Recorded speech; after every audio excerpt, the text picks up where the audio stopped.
साफ नियत, अच्छा व्यवहार। फिर से एक बार भाजपा सरकार उत्तर प्रदेश में माननीय योगी आदित्यनाथ जी की सरकार को बनाना है। तरबगंज विधानसभा में माननीय श्री प्रेम नारायण पांडे जी को फिर से अपना विधायक बनाना है। जन जन की है यही पुकार। प्रेम नारायण पांडे फिर से अब की बार, प्रेम नारायण पांडे फिर से अब की बार उत्तर प्रदेश में भारतीय जनता पार्टी की सरकार बनाएंगे। 27 फरवरी को कमल का बटन दबाएंगे। प्रेम नारायण पांडे जी को तरबगंज से विधायक बनाएंगे। गायक गगनदीप सिंह।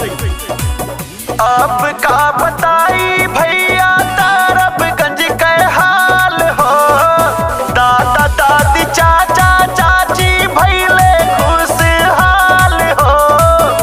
तजती है प्रेम नारायण, तजती है प्रेम नारायण पांडे फिर से चुनावा में।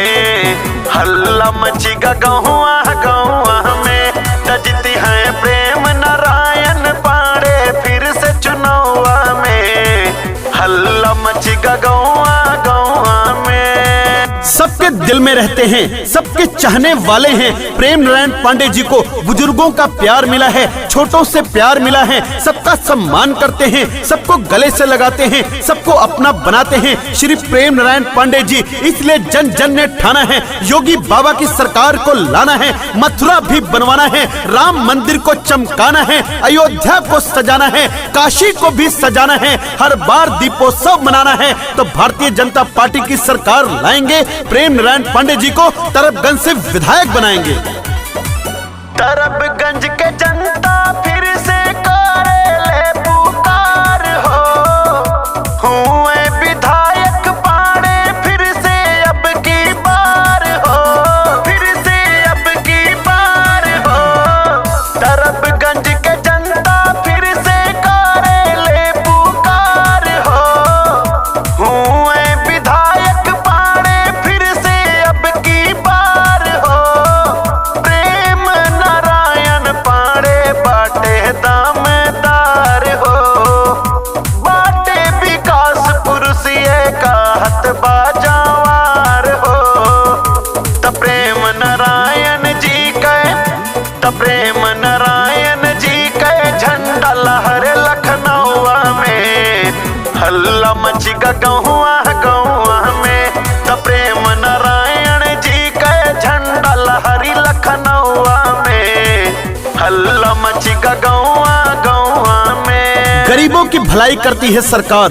महीने में 2 बार फ्री राशन मिल रहा है। किसान सम्मान निधि 2000 रुपए किसानों के सीधा खाते में देते हैं। शौचालय बनवाने के लिए 12,000 रुपए की पेंशन योजना को लागू किया गया। गरीबों के साथी, गरीबों की सरकार बीजेपी सरकार। तरबगंज में प्रेम नारायण पांडे जी को लाएंगे। कमल वाले खाने पे बटन दबाएंगे। 27 फरवरी को पोलिंग बूथ पे जाएंगे, घर घर में भगवा लहराएंगे।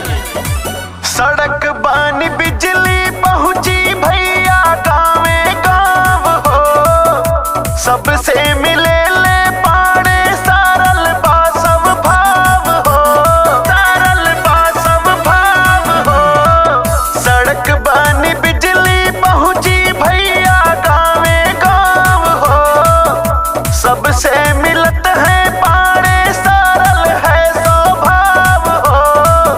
तरबगंज का पांडे चमकाइन है, पिछड़ा गरीबवन का घर दिलवाइन है।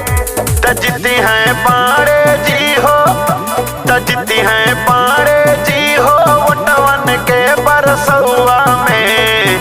हल्ला मची गहुआ गहुआ में, तजती है पांडे जी हो वटवन के बरसुआ में।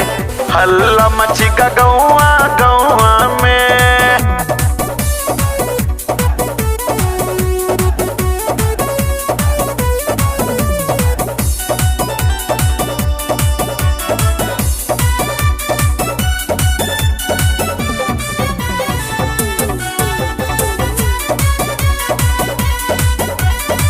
नाही गुंडा राज रहा, नाही भ्रष्टाचार हो, फिर से बनावा काकी बीजेपी सरकार हो, बीजेपी सरकार हो।